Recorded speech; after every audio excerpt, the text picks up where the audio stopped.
외상과염은 초기에 적절한 치료를 받으면 수술까지 가지 않을 수 있는데 잘못된 치료를 받았을 시에 오히려 수술까지 가는 경우가 있습니다. 초기에 정형외과 전문의를 만나서 적절히 상담과 치료를 진행하실 수 있었으면 좋겠습니다.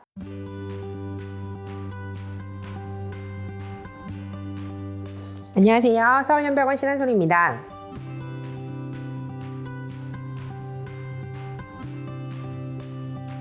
자, 테니스 엘보우라고 하시면 이제 이게 엘보우, 우리가 말 그대로 팔꿈치에 오는 병이고요. 팔꿈치의 가쪽에 오는 통증으로 주로 발생을 하시게 됩니다. 다만 이제 이 병인에 있어서 이게 환자분들이 많이 오해하시는 경우가 있는데 관절염이 있다거나 인대가 아프거나 이런 문제는 아니시고요. 우리가 팔을 보게 되시면 이쪽에서 가는 근육 뭉치가 있게 됩니다. 요 근육 뭉치가 쭉 올라가서 팔꿈치에서 우리가 가측에 달라붙게 되는데 이 근육 뭉치가 팔꿈치에 달라붙는 부위에서 문제가 생기는 병을 저희가 테니스 엘보우라고 합니다. 요 근육 뭉치가 아닌 내측에 있는 근육 뭉치는 팔꿈치의 내측에 가서 달라붙게 되고 이 근육 뭉치가 팔꿈치에 달라붙는 부분에 있어서 문제가 생기는 경우를 골프 엘보우라고 하게 됩니다. 따라서 이 근육 뭉치들이 팔꿈치에 붙는 부분에서 문제가 생기면서 근육 뭉치와 연관되어 문제가 생기기 때문에 간혹 이거 엘보우인데 왜 팔까지 아파요? 라고 얘기하시는 분들이 있으신데 여기서 통증이 일어나고 여기서 압통을 가장 크게 호소하시지만 실제적으로는 이 근육의 주행 경로를 따라서도 함께 통증을 호소하실 수 있으십니다.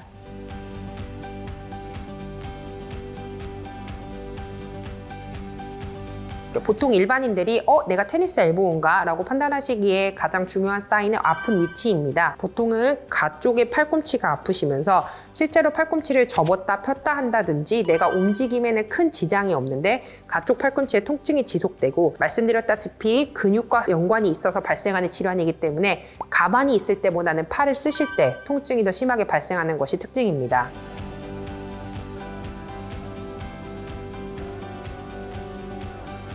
치료법은 결국 이쪽에 붙어 있어야 되는 근육들이 떨어져 나간 상태다라고 이해해 주시는 게 가장 좋을 것 같습니다. 따라서 떨어져 나간 근육들이 다시 붙어 올라갈 수 있게 그러한 환경을 만들어주는 게 치료의 기본이 됩니다.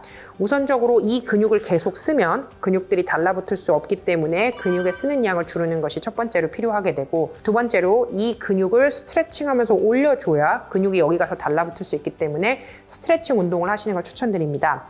여러 가지 스트레칭 운동이 있지만 가장 간단한 한 가지 항상 제가 외래에서 환자분들 설명드리는 운동으로는 팔을 쭉 펴시고 손등을 위로 하신 상태에서 손목 바로 아래쪽을 잡고 손을 쭉 꺾어주시는 방법이 있습니다.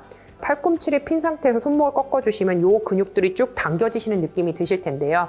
요 당겨지시는 느낌이 드는 게 요 근육들이 테니스 엘보우의 원인이 되는 근육들이기 때문에 이러한 운동을 추천드립니다. 사실은 손을 아예 안 쓴다는 게 어렵습니다. 그러다 보니 본인도 모르게 손을 쓰시고 그런 쓰시는 것들이 통증의 원인이 되는 경우가 있어서 이 근육들의 움직임을 줄여줄 수 있는 보조기를 착용을 하시면 조금 더 도움이 됩니다. 이러한 치료를 해도 사실 잘 호전이 안 되시는 분들이 있습니다. 이런 경우에 있어서는 체외충격파 치료를 저희가 추가로 더 시행하기도 합니다.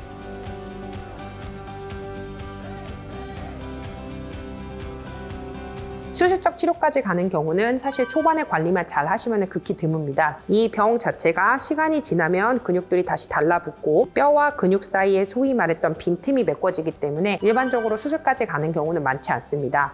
다만 반복적으로 스테로이드 주사를 맞게 되는 것이 오히려 수술을 유발하게 되는 경우가 있습니다. 대부분의 경우 수술까지 가실 정도로 오랫동안 통증이 있으면서 저절로 근육이 달라붙지 않는 환자분들의 경우는 얘기를 들어보면 여러 번 이쪽에 주사를 맞으신 경험이 있습니다. 따라서 테니스 엘보우에 있어서 주사 치료를 하시기에 있어서는 조금 더 고민하시고 신중하게 주사 치료를 진행하는 것이 필요합니다.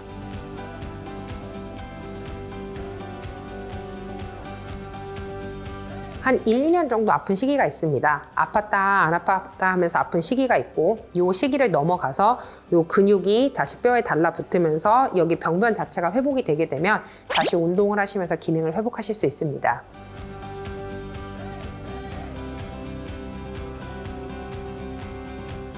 네, 같이 오시는 경우도 있으십니다. 보통 운동을 하시는 경우도 있으시지만 병 명칭 자체는 테니스 골프로 붙어 있지만 아까 말씀드렸다시피 근육을 많이 쓰시면서 오시는 병이기 때문에 팔을 많이 쓰시는 업무를 하시는 분들에 있어서는 테니스 엘보와 골프 엘보가 같이 오시는 경우가 왕왕 있습니다.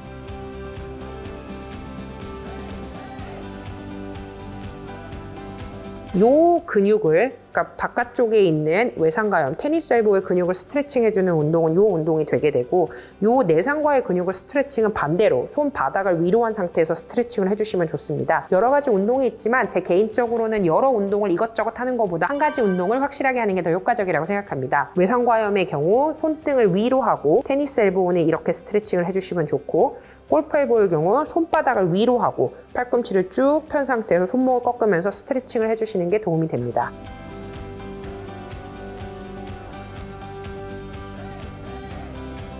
결국에는 실제 하는 일에 있어서 뭘 많이 하시냐에 따라서 다릅니다. 보통은 외상과염이 조금 더 많이 오기는 하는데, 예를 들어서 아이를 많이 보는 식으로 이쪽 근육을 많이 쓴다든지, 아니면 실제로 뭐 걸레질이나 이런 집안일을 하냐에 따라서 어느 근육을 많이 쓰냐에 따라서 오는 게 다르기 때문에 사실 특정 직업군에 있어서 이게 많이 온다라고 말씀드리기는 조금 어려운 부분이 있습니다. 실제로 골프를 치시는 분들 중에서도 외상과염, 테니스 엘보가 많이 오는 경우가 있고요. 테니스를 치시는 중에서도 오히려 내상과염이 오시는 경우가 꽤 있습니다.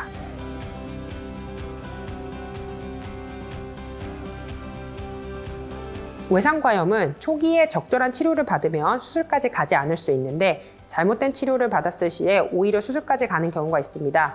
초기에 정형외과 전문의를 만나서 적절히 상담과 치료를 진행하실 수 있었으면 좋겠습니다. 감사합니다. 서울현병원 신한솔이었습니다.